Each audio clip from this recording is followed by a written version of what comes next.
ଆଜ୍ଞା ନମସ୍କାର। ଆଜ୍ଞା ମୁଁ କମଳ ବାରିକ। ଆଜ୍ଞା ଆମେ ଆଜି ଆସି ପହଞ୍ଚିଥିଲୁ ରାଧାଦେପୁର ଗ୍ରାମର। ଏଠି ଗୋଟେ ପାହାଡ ଅଛି, ୟା ନାମ ହଉଛି ପାଣ୍ଡବ ଡୁଗୁରି। ଆଜ୍ଞା ଏଇ ପାଣ୍ଡବ ଡୁଗୁରି ପାହାଡ ଚାରିପଟେ ବିଲର ସବୁ ଚାଷୀ ଭାଇଙ୍କର ବିଲ ଅଛି। ଏଇ ବିଲର ଘେରା ମଝିରେ ଏଇ ପାହାଡଟି ଅବସ୍ଥିତ।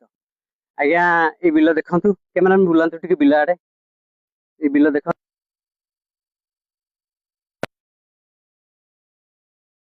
ଆଜ୍ଞା ଆପଣ ମାନଙ୍କର ବହୁତ ଭଲ ପାଇବା ମୋ ପ୍ରତି ଅଛି, ସେଇଥିପାଇଁ ଆପଣଙ୍କୁ ମୋ ମନର କଥା କିଛି ସେୟାର କରିବା ପାଇଁ ଆଜି ମୁଁ ଚାହୁଁଛି। ଆଜ୍ଞା ମନର କଥା ହଉଛି ଯେ ରିଲ୍ସ ବିଷୟରେ ଆଜ୍ଞା ମୁଁ କିଛି ଜାଣିନଥିଲି। ଆଉ ଆମ ଗାଁ ପାଖରେ ମଙ୍ଗଳା ମନ୍ଦିର ଅଛି, ସେ ମଙ୍ଗଳାଙ୍କ ଭକ୍ତ ମୁଁ ଆଜ୍ଞା। ସେ ମଙ୍ଗଳାଙ୍କ ସାମ୍ନାରେ ପ୍ରତ୍ୟେକ ଦିନ ମୁଁ ମଙ୍ଗଳାଙ୍କ ସାମ୍ନାଟା ଓଳିଆ ବି ଆସେ।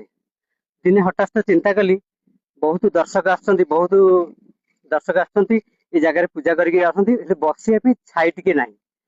ସଡନ ଚିନ୍ତା କଲି, ଢେଙ୍କାନାଳ ବଜାରରୁ ଗୋଟେ ଗଛ କେତେଟା କିଣିକି ଆଣିଲି, ସେଠି ଲଗେଇଲି। କେତେ ଦିନ ଗଲା ପରେ ଗଛ ବଢିଲା। ଗଳିଲା ପରେ ମୁଁ ଗଛରେ ସବୁଦିନ ପାଣି ଦେବା ପାଇଁ ଆସେ। ପାଣି ଦଉ ହଠାତ୍ ଦେଖିଲି କିଛି ପିଲା ପଶି ଗଣିଛି, କିଛି ପିଲା ସେଇ ମଙ୍ଗଳାଙ୍କ ସାମ୍ନାରେ ମୋବାଇଲ ଧରି ଭିଡିଓ କରୁଥିଲେ। ଆଉ ମୁଁ କହିଲି, ସଡନ ତାଙ୍କ କତିରେ ଯାଇକି ପହଞ୍ଚିଲି। ଆଉ ପିଲେ କଣ କେମିତି ସବୁ ଏସବୁ ଚାଲିଛି, କଣ ମୋବାଇଲ ଧରି କେମିତି କରୁଛ? ନା ଦାଦା ଆମେ ସବୁ ରିଲ୍ସ କରୁଛୁ। ଆଉ ମୁଁ କହିଲି ରିଲ୍ସ କଣ? ନା ରିଲ୍ସ ତମେ ଦେଖ, ଥରେ ତମେ କର, ଦେଖ ତମକୁ ବହୁତ ଭଲ ଲାଗିବ। ଆଉ ତାପରେ ମୁଁ କହିଲି ନା, ଏସବୁ କଲେ ମତେ ଭଲ ଲାଗିବନି। ଆମ ପିଲା ବଡ ହେଲେଣି, ଝିଅ ବି ବାହା ହେଇ ସାରିଲାଣି, ଆଉ ଏସବୁ କଲେ ମତେ ମତେ ଭଲ ଲାଗିବନି। କାଳେ କିଏ କଣ କହିବ, କାଳେ କିଏ କଣ ଭାବିବ, ସେଇଥିପାଇଁ ମୁଁ ଏଥିରେ ଆଜି ମୋର ପସନ୍ଦ ନୁହଁ। ସେମାନେ କହିଲେ ନା ଦାଦା ତମେ ଗୋଟେ କାମ କର, ତମକୁ କିଛି ଗୋଟେ ନାଚପାଟି ଡାଇଲଗ ଆମେ ଦଉଛୁ, ତମେ ଏଇ ଡାଇଲଗରେ ଅଭିନୟ କର। ମୁଁ କହିଲି ଠିକ ଅଛି, ଚେଷ୍ଟା କରିବି। ତା ମତେ ସେ ନାଚପାଟି ଡାଇଲଗ ଟା ଦେଲେ। ମୁଁ ନାଚପାଟି ଡାଇଲଗ ଟା 2-3 ଥର ଶୁଣିବା ପରେ ମୁଁ କଣ କଲି, ସେଟା ସେ କ୍ୟାମେରାମ୍ୟାନ ଜଣେ ଧରିଲେ, ମୁଁ ଆରମ୍ଭ କଲି। କିଛି ସମୟ ପରେ ସେଇଟା ମୋର କରିସାରିଲା ପରେ ମତେ ଦେଖେଇଲେ, କହିଲେ ଦାଦା ଦେଖ ତମେ କେତେ ସୁନ୍ଦର ହଉଛି ଡାଇଲଗ କରିଛ, ଡାଇଲଗ ଟା ତମର ବହୁତ ଭଲ ଲାଗିଲା। ଗୋଟେ କାମ କର, ତମେ ଯେତେବେଳେ ଦୋକାନରୁ ତମେ ଟାଇମ ପାଉଛ, କିଛି ଟାଇମ ବାହାର କରିକି ତମେ ଆସି ଆମ ସାଙ୍ଗରେ।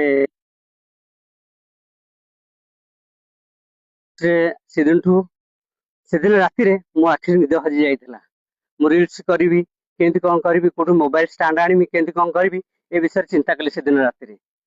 ତାପରେ ରିଲ୍ସ ଘରେ କିଛି ଫ୍ଲେକ୍ସ ଘରେ କିଛି ରିଲ୍ସ କଲି। ଘର ଲୋକ ବି ମତେ ବହୁତ ମନ ଦୁଃଖ କଲେ, ଭଲ କଲେ, ନା ଏସବୁ କରନି, ଏଟା ଭଲ ନୁହଁ, ଆମ ବନ୍ଧୁବାନ୍ଧବ ଦେଖିବେ ଖରାପ ଭାବିବେ, ଏସବୁ ଜିନିଷ କରନି। ମୋ ମନରେ ଇଚ୍ଛା ଅଛି ଯେ ମୁଁ ରିଲ୍ସ କରିବି। ଆଜ୍ଞା ମୁଁ ସିନେମା ଦେଖିବାକୁ ବହୁତ ଭଲ ପାଏ, ଆଉ ମୁଁ ସଙ୍ଗୀତ ପ୍ରିୟ। ସେଇଦିନଠୁ କଣ ହେଲା, ରିଲ୍ସ ମୁଁ ଗୋଟେ ଗୋଟେ ଏମିତି ଆରମ୍ଭ କଲି। ବହୁତ ଲୋକ ବହୁତ ପ୍ରକାର